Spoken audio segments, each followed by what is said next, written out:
힘들고 고단한 세상을 살아가는 사람들을 격려하고 위로하는 글들이 많습니다. 많은 사람들이 이런 글을 읽고 아픔을 공감하고 위로도 받습니다. 그리고 힘을 얻기도 합니다. 어떤 사람이 얼마나 사람의 따뜻한 위로와 사랑에 목말랐는지 이런 글을 읽고 자기는 왈칵 눈물을 쏟았다고 말한 걸 봤어요. 어떤 글로 그렇게 눈물을 흘렸는지 한번 들어보시기 바랍니다. 부디 어디를 가나 항상 보호받으시기를, 어디를 가나 항상 인정받으시길, 어디를 가나 항상 사랑받으시길, 가슴속 깊은 소원이 꼭 이루어지길. 듣기만 해도 힘들고 어려운 사람은 마음에 위로와 감동이 되지 않습니까? 어디를 가든지 보호받으시기를, 그리고 가슴의 소원이 꼭 이루어지길 바랍니다. 이런 복을 받을 수 있다면 그 행복한 인생이겠죠. 살기가 팍팍한 세상에, 사랑과 위로와 정이 그리운 세상에 이런 축복의 글을 읽기만 해도 감동이 옵니다. 그러나 현실을 보면 어디를 가나 항상 보호받을 길은 없습니다. 일곱시 닥치는 내 인생의 풍파 때문에 넘어질 때가 너무 많습니다. 어디를 가나 인정받고 사랑받고 싶지만 실제는 그렇지 않습니다. 여러분도 기도 제목이 있고 여러 바라는 것들이 많이 있지만 그 소원대로 이루어지는 것도 별로 없어요. 현실은 암담하고 어두울 뿐입니다. 이런 축복과 위로의 길은 그런 감동을 주지만 잡을 수 없는 무지개와 같아요. 저는 이 글을 읽고 왈칵 눈물로 쏟은 사람에게 하나님을 소개하고 싶었어요. 왜냐하면 치유와 구원의 능력이 하나님이 있기 때문에 그렇습니다. 우리가 이런 글을 읽는 것은 어떻게 보면 진통제와 마찬가지예요. 마치 술을 먹은 사람이 깨고 나면 또다시 앞에 어려운 일들이 그대로 놓여 있는 것하고 똑같습니다. 어디를 가나 항상 지켜주는 분은 사실 하나님이십니다. 우리 하나님께는 세상의 고통보다 더 큰 능력이 있어요. 내가 당하는 어려움보다 더 큰 손길이 있습니다. 이런 은총을 모르니까 사람끼리 서로 위로하고 또 그런 글로 감동받기도 하는 거예요. 어디를 가나 보호받으시기를. 어디를 가나 누가 보호를 해주겠습니까? 성경에는 어디로 가든지 내가 너를 지켜주겠다. 그런 은혜를 누린 사람 몇 사람 있습니다. 몇 사람만 소개할게요. 하나님께서 아브라함의 그런 은총을 약속했어요. 내가 너로 큰 민족을 이루고 네게 복을 주어 내 이름을 장대케 하리니 너는 복의 근원이 될 것이다. 너를 축복하는 자에게는 내가 복을 내리고 너를 저주하는 자에게는 내가 저주하리니 땅의 모든 족속이 너를 인하여 복을 얻을 것이다. 아까 사람이 쓴 글하고 너무 차이가 있죠. 부디 어디를 가든지 보호받으시길 바랍니다. 사람은 거기까지예요. 그런데 하나님은 말씀합니다. 내가 너와 함께하고 너를 지켜준다는 거예요. 전혀 다르지 않습니까? 내가 너로 큰 민족을 이루어주고 너를 창대케 해줄 것이다. 누가 너를 저주하면 내가 대신 저주할 것이다. 하나님께서 아브라함뿐만 아니고 그 아들 손자에게도 똑같은 은총을 약속합니다. 이삭에게 베푸신 하나님의 말씀이 있어요. 나는 네 아버지 아브라함의 하나님이니 두려워 말라. 내 종 아브라함을 위하여 내가 너와 함께 있어 내게 복을 주어 내 자손으로 번성케 하리라. 아들 이삭에도 하나님이 똑같이 말합니다. 내가 내 아버지 아브라함의 하나님인데 내가 너와 함께 있어 내게 복을 줄 것이다. 사람들은 기껏해야 가슴속에 소원을 꼭 이루시길 바랍니다. 그 정도예요. 인간은 거기까지입니다. 근데 하나님은 달라요. 나는 내가 너와 함께 있을 것이다. 네가 내게 복을 줄 것이다. 그 손자가 누구냐? 야곱이죠. 하나님이 야곱에게도 그런 놀라운 약속을 주십니다. 우리가 아다시피 야곱이 형 에서와 싸움이 일어나서 결국은 어머니가 외삼촌 집에 멀리 보내잖아요. 홀로 그 먼 길을 가다가 잠이 들었는데 하나님이 나타나서 말씀합니다. 내가 너와 함께 있어 내가 어디로 가든지 너를 지키며 너를 이끌어 이 땅으로 돌아오게 할지라. 내가 네게 허락한 것을 다 이루기까지 너를 떠나지 아니하리라.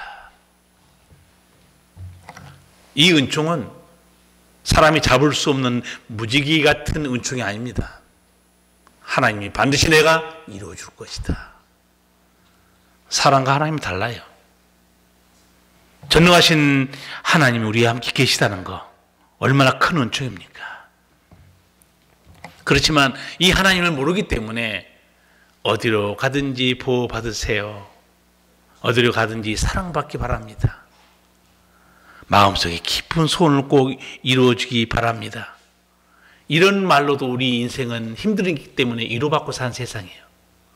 그러나 알고 보면 그런 말들은 잡을 수 없는 무지개와 같은 거예요. 누가 그런 은총을 주겠습니까?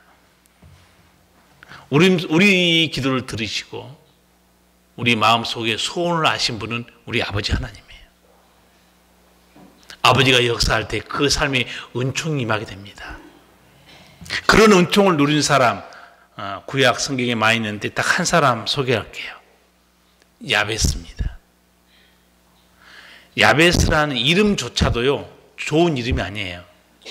집안 사정이 너무 어렵고 가난하고 힘드니까 하여튼 그 이름도 부모가 이름을 지었는데 야베스 우리말로 하면 슬픔, 고통이란 뜻입니다. 여러분 자녀 그렇게 이름 지은 부모가 어디 있어요? 아무리 못 살아도 이름은 어마어마하게 크게 지어주지 않잖아요.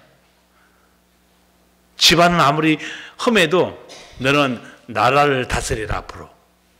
다스릴 치자, 나라 국자. 너는 치국이다. 그런데 성이 좀 안 좋아서 그렇지. 김씨면 어떻게 되겠어요? 김씨면 김치국이 되니까 좀 발음하기 좀 안 그렇지. 이름은 우리는 어마어마하게 지어줍니다. 저도 제 이름이 우리 아버지가 예수도 안 믿으면서 저로 하나님의 사람이 될 수밖에 없게 이름을 지어놨어요. 저 인간 세자, 선할 선자입니다.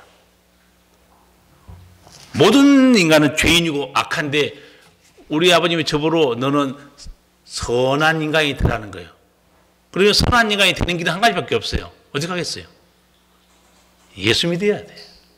방법이 없어요. 본인은 교회도 안 나가면서 아들은 선한 인간이 되라. 하나님의 은혜로 복받는 사람이 되라. 사실 사람으로 선한 사람은 없습니다.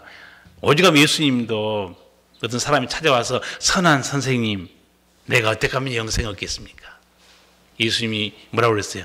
어찌 나를 선하다 하느냐? 선하신 분은 하나님 한 분뿐이라는 거예요. 예, 사람들이 이렇게 그래도 이름을 지을 때는 좋은 이름을 지는데 그 야베스 부모는 자기야 애 이름을 너는 고통이라고 해라. 이게 말이 됩니까? 너는 슬픔, 고통이라는 거예요. 그런데 이 야베스가 믿음이 있는 거예요. 우리 형편은 이래도 하나님은 전능하시고 내 기도를 들으시는 하나님이 계시다. 환경에 뛰어넘는 그런 믿음을 갖고 하나님께 기도하는데 기도가 딱 한 절입니다. 그런데 하나님이 응답해 줘요. 역대상 4장 10절에 야베스 기도가 있습니다. 야베스가 이스라엘 하나님께 아뢰어 가로되 원컨대 주께서 내게 복의 복을 더하사 나의 지경을 넓히시고 주의 손으로 나를 도우사 나로 환난을 벗어나 근심이 없게 하옵소서 하였더니 하나님이 그 구하는 것을 허락하셨더라. 하나님 응답해 준 거예요. 기도 제목이 몇 가지 있죠? 하나님, 우리 가정은 어렵고 형편이 힘들지만 하나님은 내게 복을 달라는 정도가 아니요, 복에 복을 대해달라는 거예요. 그러니까 여러분 기도할 때요, 세게 하세요. 어차피 하나님한테 그냥 받을 거니까 눈치 볼 거 없어요. 세게 부르짖어야 됩니다. 그래서 여러분, 대충 조금 있는 사람이 가장 힘들어요. 자, 내가 한 500만 원밖에 없으면요, 차를 좋은 차 절대 못 삽니다.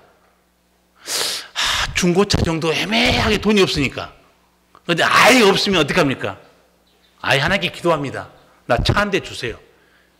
이왕 주실 거 좋은 걸 한 대 주세요. 기도할 수 있거든요.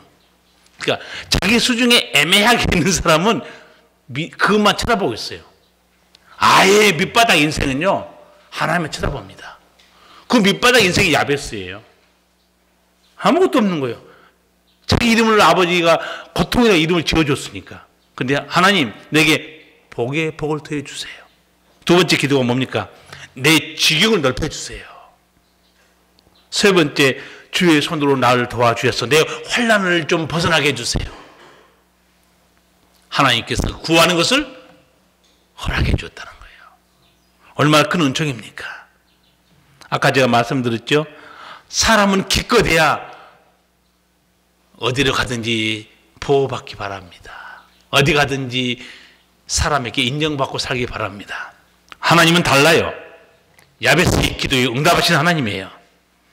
사람들끼리는 그저 위로할 뿐이에요. 격려하라고, 힘을 내라고 축복해 줄 뿐입니다. 거기까지가 인간이에요. 더 이상 어떻게 해줄 수 없는 거예요. 그러나 우리에게는 기도를 들으시고 응답하시는 하나님이 계세요. 내게 간구하는 복에 복을 더해 주시고 내 지경을 넓혀 주신 분이 우리에게 계세요. 힘드십니까? 상황을 쳐다보고 낙심하지 마시고 하나님을 쳐다보세요. 그렇잖아요?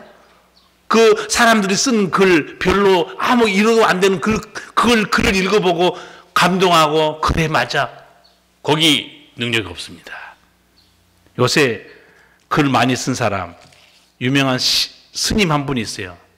혜민 스님이라고.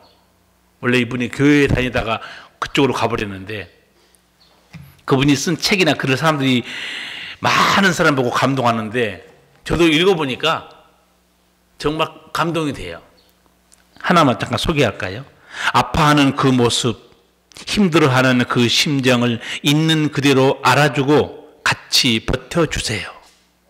그 마음을 공감해주고 함께 버텨만 주어도 그 사람은 큰 위로를 받고 스스로 알아서 변화의 길을 찾습니다. 아파하는 사람, 어려운 사람과 함께 버텨만 달라는 거예요. 그래도 그 사람은 힘을 얻는다는 거예요. 여기까지가 인간입니다. 더 이상 길은 없어요. 사람 함께 버텨줄 수 있고 울 수 있습니다.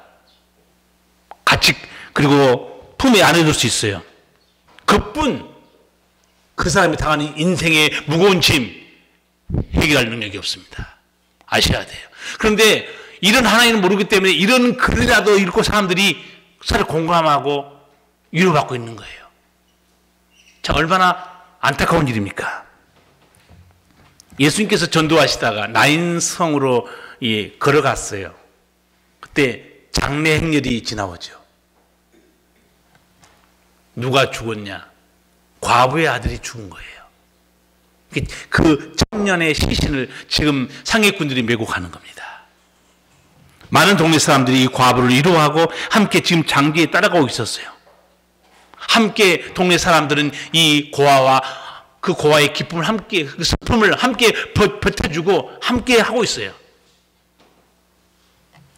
과부는 아들을 묻고 오면 또 그렇게 홀로 눈물 속에서 몇 년을 지날 거예요. 산다는 것이 참으로 슬프고 고통스럽다는 걸 아마 되씹으면서 살 겁니다. 함께 울어주고 고통을 함께 버텨주는 것이 우리 인간이에요. 거기까지입니다. 그러나 예수님 달라요. 누가 보면 7장 보면 그 장례 행렬 지나올 때 예수님이 딱 만납니다. 그리고 예수님이 말씀해요. 주께서 과부를 보시고 불쌍히 여기사 울지 말라 하시고 가까이 오사 그 관에 손을 대시니 민자들이 서는지라. 예수께서 가라사대 청년아 내가 네게 말하노니 일어나라 하시며 죽었던 자가 일어나 앉고 말도 하거늘. 우리는 함께 버텨준 정도의 인간은 예수님은 죽은 자를 일으켜버립니다. 이런 하나님이 우리가 믿는 하나님이에요. 얼마나 큰 위로와 소망이 있습니까? 저는 목사이기 때문에 가끔 예수님이 하신 말씀에 짓궂은 상상할 때도 있어요. 관에 손을 대시고 예수님이 말합니다. 청년아 일어나라. 근데 만약 안 일어나면 어떻게 할 거예요? 그게 무슨 창피해요. 나사로가 무덤 속에 죽은 지 나흘 됐는데 나사로가 나오느라 소리치죠. 만약에 안 나오면 그게 무슨 일이냐고요. 예수님은 육신을 입으신 하나님이에요. 그런 예수님, 그런 하나님을 우리가 믿고 있잖아요.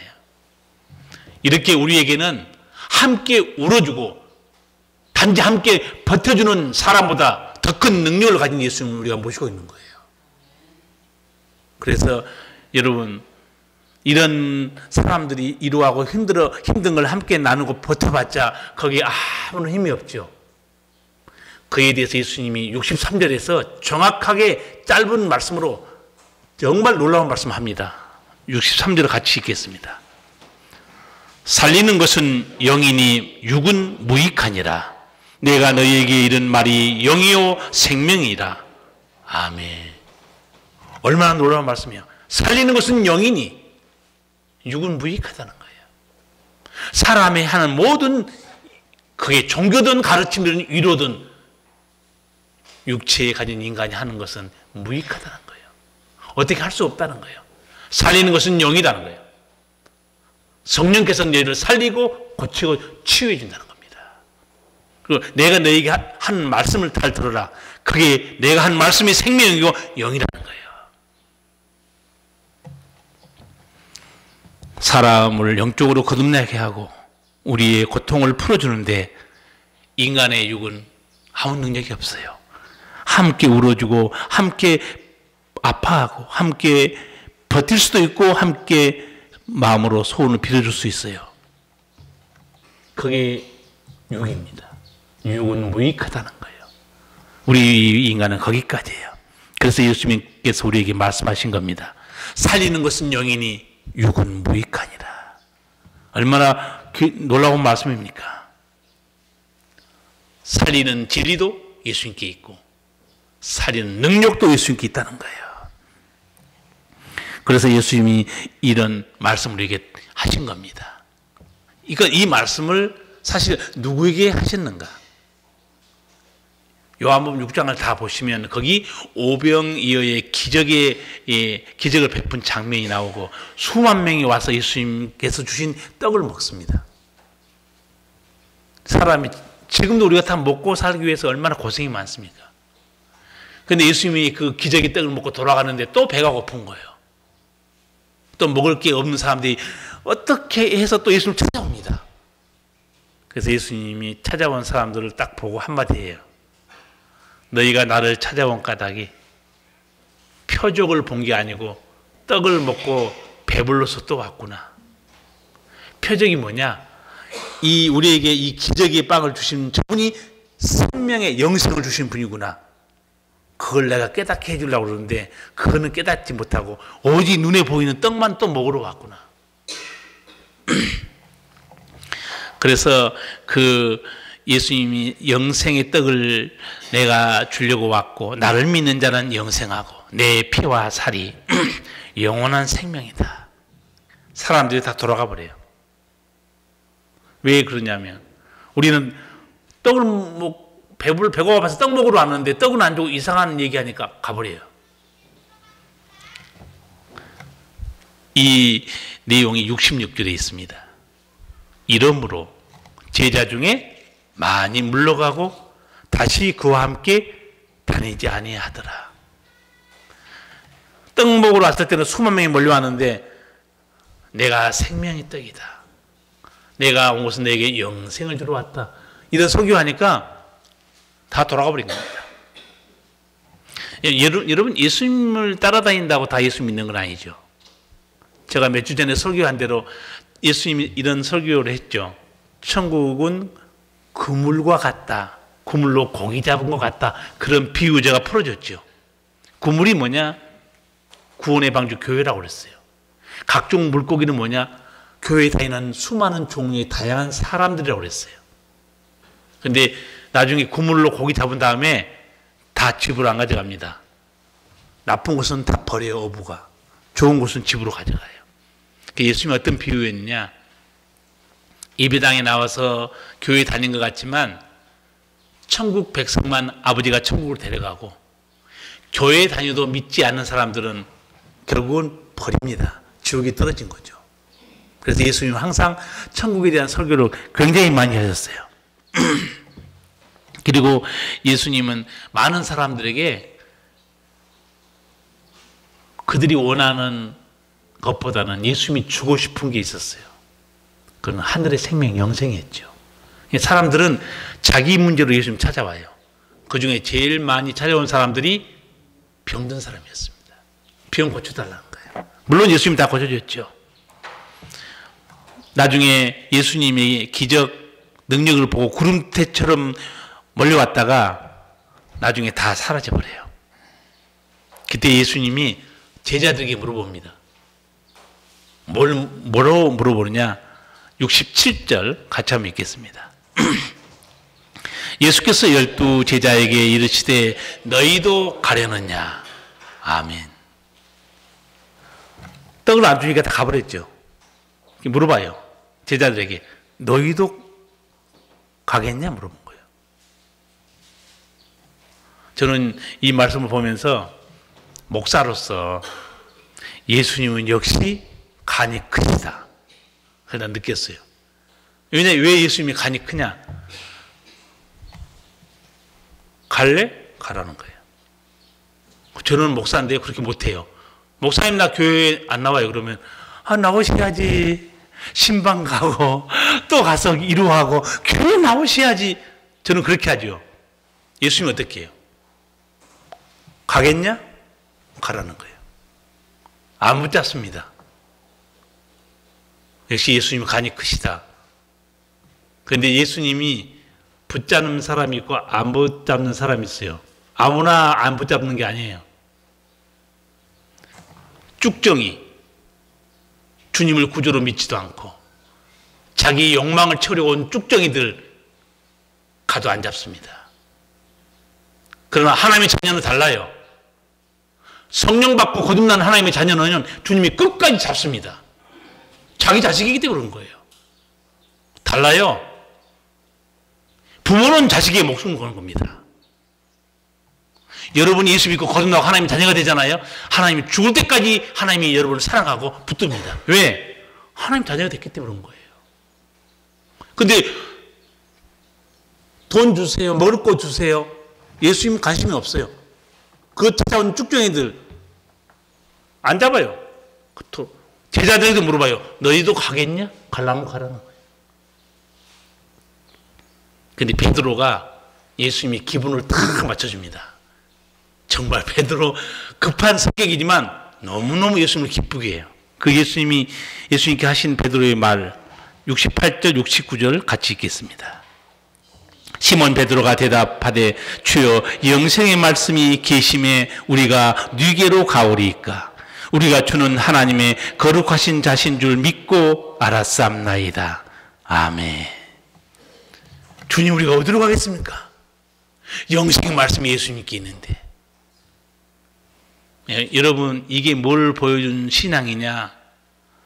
내가 먹고 사는 게 힘들고 아프고 병들고 어려워도 영생을 주시는 예수님을 아는 성도 안 떠납니다. 절대 안 떠나요. 그런데 예수님이 누군지 모르고 오늘 떡 안 주네? 오늘 왔더니 떡 안 주네? 가버려요. 거기에 예수의 생명이 없어요. 그러니까 여러분이 진정으로 거듭나면요, 환난과 풍파, 어려움 중에도 절대 주님 떠나지 않습니다. 왜? 내 생명이 주님이기 때문에. 그렇잖아요. 베드로 신앙이 성경에 3번 나옵니다. 신앙 고백이. 첫 번째, 어디서 신앙 고백 한번 하시는가? 갈릴리 호수에서 예수님이 그물을 던져서 고기를 잡죠. 자기가 수고했는데 한 마리도 못 잡습니다. 예수님이 베드로야 깊은 데로 내려 그물을 던져서 잡으라. 고기가 찢어지게 잡힌 거예요. 그때 베드로가 깜짝 놀래요. 주여 나를 떠나소서 나는 죄인입니다. 첫 번째 신앙 고백이 나와요. 두 번째 신앙 고백이 마태복음 16장에 나오죠. 사람들이 나를 누구라 하더냐? 그러다가 나중에 예수님이 너희는 나를 누구라 하느냐? 직접 물어봐요. 그때 베드로가 그 유명한 신앙 고백, 여러분도 다 암송하시죠? 주는 그리스도시요 살아계신 하나님의 아들입니다. 여러분 그 정도 여러분 알고 계셔야 돼. 얼마나 유명한 신앙 고백이요. 주는 그리스도시요 살아계신 하나님의 아들입니다. 그리고 오늘 3번째 신앙 고백이 나옵니다. 너희도 갈래? 그러니까 베드로가 뭐라고 신앙 고백했냐? 68절 이하에 주여 영생의 말씀이 계심에 우리가 네게로 가오리이까 우리가 주는 하나님의 거룩하신 자신 줄 믿고 알았습니다. 얼마나 귀한 신앙 고백이에요. 그러니까 예수님이 누군지 진짜로 아는 사람 절대 주님 안 떠납니다. 이제 여러분도 여러분 지인이나 우리 교회나 다른 교회 성도들 많이 볼 거예요. 조금 나왔다가 교회 안 나오거나 신앙 버린 사람 많아요. 예수님 만나면 절대 그렇게 안 됩니다. 내가 거듭나면 절대 그렇게 안 됩니다. 내가 하나님의 자녀가 되면 그렇게 될 수가 없어요. 하나님이 가만 안 놔둡니다. 자녀가 됐기 때문에 끝까지 찾아옵니다. 다시 이끌어내요. 우리 마음대로 예수 믿는 것 같죠? 예수님이 하신 말씀 하나 소개할까요? 65절 한번 같이 읽겠습니다. 또록 가라사대 이러함으로 전에 너희에게 말하기를 내 아버지께서 오게 하여 주지 아니하시면 누구든지 내게 올 수 없다 하였노라. 아멘. 누가 아버지께 오게 해준 거예요? 누가 예수님께 오게 이끌어주는 거예요? 하나님이에요. 내 아버지께서 이끌지 않으면 아무로도 내게 못 나온다는 거예요. 여러분도 오늘 예배당에 앉아서 하나님께 예배 드리는 게 습관적으로 나온 것 같지만 누가 이끌고 있습니까? 하나님이 나를 이끌어준 거예요. 여러분이 예배당에 와서 이렇게 이제 예배 드리기 전에 잠깐 기도하죠. 뭘 기도하는지 모르겠지만 앞으로 이 기도 한번 해보세요. 하나님, 아버지가 이끌어서 이렇게 예배당에 나왔습니다. 감사합니다. 기도해야 돼요. 예수님이 알려줬잖아요. 내 아버지께서 이끌지 않으면 죄인이 마귀의 종이고 죄의 종인데 내 거룩하신 나에게 생명을 주는 나에게 너희 못 나온다는 거예요. 얼마나 놀라운 영적 진리입니까? 신앙 고백이 없는 사람들은요, 자기 소원을 이루기에 예배당에 나오는 한갓 무리에 불과합니다. 예수의 생명을 가진 제자들이 아니에요. 오늘 그래서 네 가지만 여러분 신앙을 잠깐 점검하겠습니다. 병원에 가시면 건강검진 하는데 오늘은 신앙검진 딱 4가지만. 속으로 믿는 사람은 아멘 하면 돼요. 첫 번째, 하나님 앞에 나는 죄인인 것을 나는 고백합니다. 속으로 해도 돼요. 아무도 모르게. 두 번째 신앙 고백, 예수님이 내게 영생을 주시는 주님이 되십니다. 세 번째, 예수님만이 나를 천국으로 인도하는 선한 목자입니다. 네 번째, 나는 구원받고 돌아갈 영원한 번향, 아버지 집 천국이 내게는 있습니다. 아멘. 네. 이게 정말 알곡의 신앙입니다. 예수님이 가장 우리에게 주시고 싶었던 것은 천국이었어요. 왜 천국을 예수님이 주고 싶어 하는지 혹시 아세요? 예수님과 하나님 앞에는 우리가 자녀죠. 근데 여러분이 자기는 힘들어도 자녀에게 항상 좋은 걸 주고 싶죠. 뭐든지 자녀에게 좋은 걸 주고 싶어요. 그런데 예수님 볼 때 이 세상이 하나님 자녀가 살기에 어떤 곳인 것 같아요? 눈물이 있는 곳이고 아픔이 있는 곳이에요. 죽음이 있는 곳이고 슬픔이 있는 곳이에요. 그러니까 아버지 하나님은 자녀에게 가장 좋은 걸 주고 싶은 거예요. 그 좋은 걸 주고 싶은 천국에는 뭐가 없습니까? 다시 사망이 없고 거기는 아픈 것이나 곡하는 것이나 거기는 눈물이 다 사라진 거. 자녀에게 가장 좋은 걸 주고 싶은 것은 누구냐? 부모의 심정인데 지금 하나님이 우리에게 주고 싶은 나라가 천국이었어요. 그래서 제가 그 복사해가지고 아까 또 예배 드리기 전에 예수 믿고 천국 가는 길 그 복사해가지고 지금 몇 사람한테 나눠줬어요. 집에 가서 6분까지 읽어보시라고. 거기 나는 죄인이다. 죄의 삭은 사망이다. 예수님이 내 죄를 위해 돌아가셨다. 나는 예수를 믿으면 영생 얻는다. 가장 큰 은총이에요. 하나님을 믿어도 성도들은 상당히 다양합니다. 어떤 분이 어떻게 분석했는지 예수 믿는 사람들 중에 3가지 종류가 있다고 설명했어요. 한 가지는 사글세 교인, 두 번째는 전세방 교인, 세 번째는 내 집 교인. 이렇게 분석을 해놨어요. 사글세 교인은 뭐냐? 새빵 사고 있으니까 언제든지 가면 그만이에요. 그러니까 교회에 출석해도 이 교회에서 내가 하나님이 시키는 일을 충성스럽게 해야 되지. 또 어디로 주님 인도할지 모르지만 그렇게 해야 되는데 사글세 이 교인은 나그네와 같아요. 헌신하지 않습니다. 그러나 하나님의 은혜는 받으려고 그러죠. 두 번째 전세방 교인 뭐겠습니까? 전세방도 언젠가는 방 빼고 가죠. 그러니까 전세방 교인도 어떤 교인이냐? 나는 이 교회에 오래 있을 거 아닌데 그래서 결국은 교회 일에 깊이 참여하지도 않고 교회에서 하는 모든 하나님 일들을 책임감도 없어요. 전세방 교인, 사글세 교인 이런 믿음을 하나님이 기뻐하시겠습니까? 그런데 내 집 교인이 있어요. 여러분 시골에 참 좋은 면이 하나 있더라고요. 시골 교회가. 서울은 대부분 자기 교회가 별로 없어요. 다 뭐 상가 빌려서 하고 뭐 건물 얻어서 하고 그러는데 시골은 가난해도 이게 우리 교회도 우리 땅이 가지고 있고 우리 교회 건물이잖아요. 여러분도 여러분 집이 다 있으면 여러분 집 관리를 얼마나 알뜰살뜰합니까? 내 것이니까. 그러니까 내 집 교인은 그렇다는 거예요. 내 집, 내 몸과 같이 내 집까지 같이 아끼고 헌신하고 사랑한다는 거예요. 여러분 스스로 어떤 나는 하나님의 일꾼이고 어떤 또 알곡이고 어떤 교인인가. 여러분 하나님이 내가 보고 기뻐하신 일꾼들은요 어디에 서 있든지 하나님 제게 시키는 일에 대해서 충성스럽게 하겠습니다. 그게 바로 내 집 교인이라는 거예요. 그리고 하나님은 그런 사람을 통해서 교회에 아름다운 일들을 만들어 나간 거죠. 베드로 처음에는 예수님에 대해 잘 몰랐어요. 근데 예수님 말씀 듣다 보니까 이제 어떻게 믿음이 생겼냐. 그게 베드로 신앙 고백 중에 뒤에 나온 말씀이 하나 있어요. 69절에 있죠.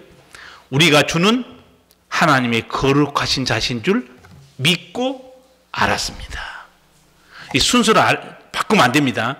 우리는 알고 믿으려고 그랬죠. 목사님 이해가 안 돼요. 못 믿겠어요. 베드로는 어떻게 말합니까? 알고 믿었어요? 믿고 한 거예요. 믿고 알게 됩니다. 여러분 머리로 모든 걸 다 알 수 없어요. 그런데 예수님 믿고 교회에서 계속 교회 나오잖아요. 그럼 여러분을 그 믿는데 하나님을 알게 해준 분이 있습니다. 1차적으로는 목회자고 그 다음엔 성령의 역사예요.